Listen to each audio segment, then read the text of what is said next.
As 5 fases do luto, como vencê-las. Há dores que a gente não escolhe. Elas simplesmente chegam. E quando chegam, mudam tudo. A perda de alguém que amamos nos joga para um território estranho. Um lugar onde o tempo parece parar. Onde os dias são todos iguais e o ar pesa mais do que devia. E nesse silêncio novo e dolorido, nasce a culpa. Ela não grita, mas sussurra. Será que eu poderia ter feito diferente? Por que sinto tanta culpa no luto? A culpa nasce do amor profundo e da sensação de que poderíamos ter evitado a perda, mesmo quando não podíamos. Será que eu falhei por não ter impedido a morte? Mas a verdade é que o amor nunca foi controle. Não controlamos os dias, não controlamos os destinos, e muito menos a morte. Mas o luto nos faz acreditar que poderíamos ter sido deuses por um instante. É dentro desse caos interno que nasce algo surpreendente. A força que cresce na dor. E aqui começa a metáfora. Dizem que havia uma árvore solitária, que desde pequena era constantemente balançada pelos ventos. Ela se curvava, dobrava seus galhos, perdia folhas antes da hora.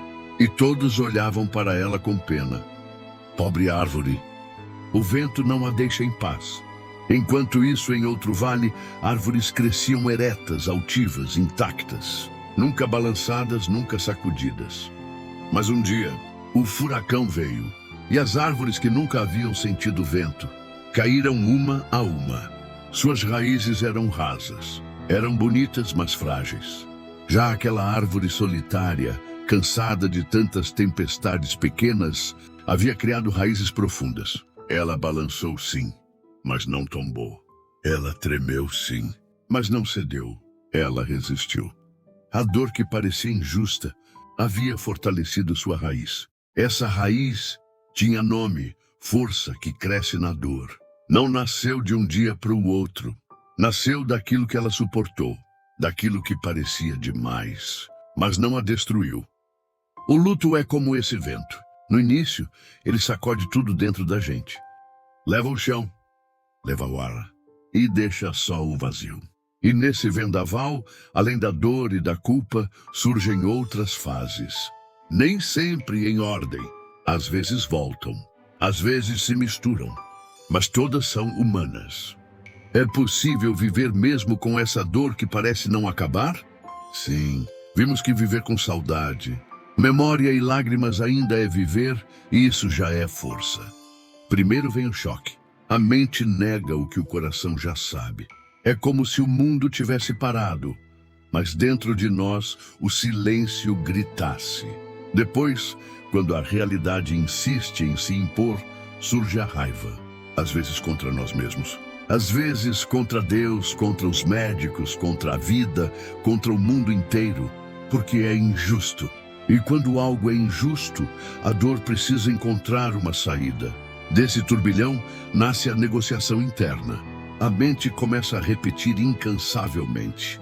Se eu tivesse feito diferente, talvez ainda estivessem aqui. Se eu tivesse dito mais, feito mais. E se... É nesse terreno que a culpa cria raízes, pesando o coração. E quando o peso se torna insuportável, chega a tristeza profunda. Um silêncio que não se explica. Um cansaço que não passa. A vida parece cinza, como se tivesse perdido a cor. Mas o tempo, com sua delicadeza silenciosa, traz consigo outra etapa, a aceitação. Não é esquecer. Não é seguir em frente como se nada tivesse acontecido. É compreender que a dor vai caminhar conosco por um tempo e mesmo assim é possível continuar. É quando aprendemos que podemos viver com saudade, com memória e até com lágrimas, sem nos perder de nós mesmos. E então surge a verdade que costura todo esse caminho. Toda essa dor nasceu do amor. Você sente tanto porque o que viveu foi real, precioso e inesquecível. Se hoje dói, é porque foi bonito demais para passar despercebido. E aqui surge a pergunta inevitável. Por que dói tanto quando alguém morre? Porque essa dor nasce do amor. Só sofre profundamente quem amou profundamente. Mas será que o amor termina com a morte? Não, o amor não termina. Ele se transforma em raiz de força, em memória viva, em esperança que resiste ao tempo.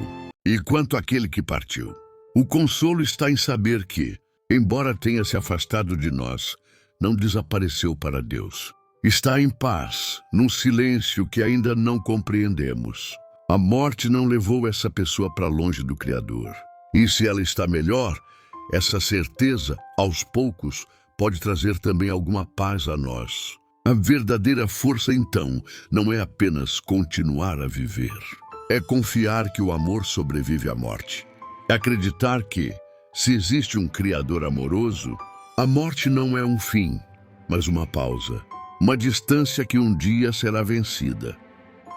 Mas há um ponto essencial nessa travessia: reconhecer o luto.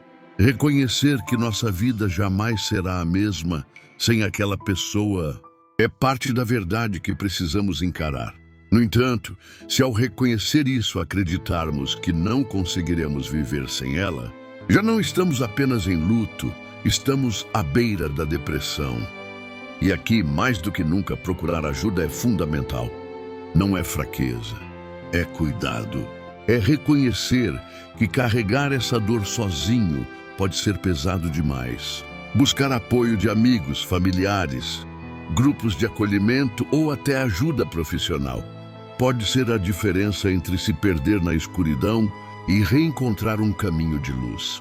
Porque mesmo sem aquela presença que tanto amamos, a vida ainda pode ter significado. E muitas vezes, esse significado só conseguimos redescobrir com ajuda. Se esta mensagem tocou seu coração, eu te convido a caminhar junto conosco. Inscreva-se neste canal, compartilhe este vídeo com quem precisa ouvir essas palavras e permita-se ser cuidado também. Este é o canal Luto, Fratura Exposta da Alma. Aqui, cada lágrima encontra sentido e cada história encontra lugar. Até o próximo vídeo.